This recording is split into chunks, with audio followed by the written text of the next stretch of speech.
ये बिहार की राजनीति है और बिहार की राजनीति में संविधान को ताक पर रख दिया जाता है। संविधान ताक पर रखकर काम किया जाता है कि भैया संविधान एक कोने में पड़ा है और हम अपने हिसाब से चलेंगे, लेकिन जनता के सामने कहेंगे कि हम संविधान की शपथ लेते हैं, संविधान के अनुसार चलते हैं। अब देखिए ना, बिहार की राजनीति में क्या हो रहा है। उपेंद्र कुशवाहा के बेटे हैं दीपक प्रकाश, और दीपक प्रकाश 8 महीने से मंत्री पद पर तैनात हैं, या मंत्री पद हासिल किए हुए हैं, या मंत्री पद को कब्जा करके बैठे हुए हैं। और आप सोचेंगे कि मंत्री हैं तो क्या दिक्कत है। मंत्री हैं तो दिक्कत यह है कि वो ना विधानसभा के सदस्य हैं, ना विधान परिषद के सदस्य हैं।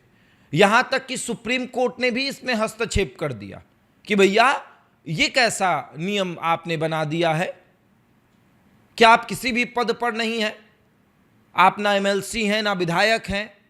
और संविधान में इस बात की चर्चा है कि जब आप विधायक और एमएलसी नहीं रहते हैं तो 6 महीने तक आप मंत्री बने रह सकते हैं, और अगर 6 महीने से अधिक आपको मंत्री बने रहना है तो या तो फिर आपको विधानसभा का सदस्य बनना पड़ेगा या फिर विधान परिषद का सदस्य बनना पड़ेगा। और इसमें से आप दोनों नहीं हैं तो फिर उसके अकॉर्डिंग आपको उस पद को छोड़ना पड़ेगा। दीपक प्रकाश मंत्री बने नीतीश कुमार जब मुख्यमंत्री थे, जब नई सरकार 2025 में बनी तो उस समय वो मंत्री बने, और जब सम्राट चौधरी मुख्यमंत्री बने तो फिर से उनको मंत्री बना के रिपीट किया गया और कहा गया कि उसमें 6 महीने थोड़े थे, उसमें तो जो थे अब इधर नए में 6 महीना रहेंगे। ऐसा नियम नहीं कहता। नियम कहता है कि कोई भी व्यक्ति 6 महीना तक ही मंत्री रहेगा, चाहे मुख्यमंत्री बदल जाए, चाहे कोई बदल जाए, चाहे उसको दोबारा मंत्री पद की शपथ लेनी पड़ जाए, फिर भी 6 महीना रहेगा, दोनों मिला के 6 महीना। लेकिन 8 महीने से मंत्री हैं और किसी एनडीए के नेता में इतना दम नहीं कि वो कहे कि संविधान के खिलाफ हम नहीं चल सकते।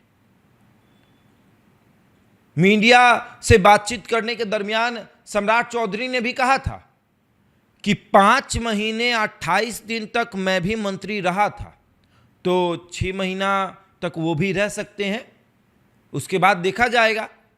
तो 6 महीना कब से कब तक? नीतीश कुमार की सरकार का गठन हुआ तब से, या सम्राट चौधरी का सरकार का गठन हुआ तब से? क्या संविधान में इस बात का जिक्र है कि नीतीश कुमार मुख्यमंत्री बने तो दीपक प्रकाश बिना किसी पद पर रहे मंत्री बन गए, और नीतीश कुमार ने 5 महीने या 3 महीने के बाद इस्तीफा दे दिया तो दीपक प्रकाश अब का 0 हो गया, मतलब फिर से अब शुरू हो जाएगा। जो नई सरकार बनेगी उसमें भी किसी पद पर रहे बिना मंत्री बनेंगे और वहां से 0 से काउंट होगा। ऐसा होता है क्या? नहीं होता है।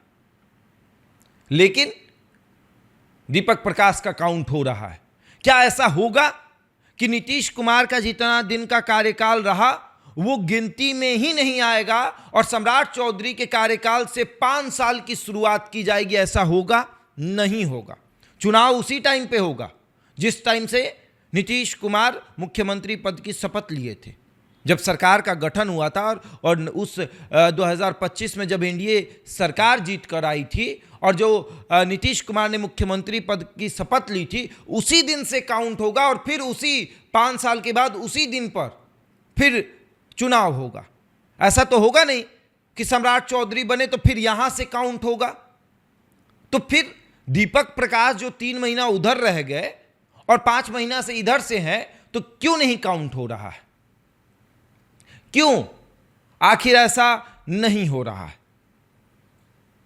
ये 8 महीने से मंत्री पद पर बैठे दीपक प्रकाश से कोई पूछा कि भैया जी आपके पिता जो हैं वो कॉलेजियम सिस्टम के खिलाफ लड़ रहे थे, वो कोर्ट में जो कॉलेजियम सिस्टम चलता है कि जज का बेटा जज बन रहा है, उसके खिलाफ लड़ रहे थे, और खुद का बेटा मंत्री बन गया बिना किसी पद पर रहे, तो उपेंद्र कुशवाहा कुछ नहीं बोल पाए। ये कॉलेजियम सिस्टम नहीं है। वहां तो जज का बेटा को जज बनना है तो वो परीक्षाएं पास करता है, वो उसका जो नियम होता है उसके अंतर्गत आता है।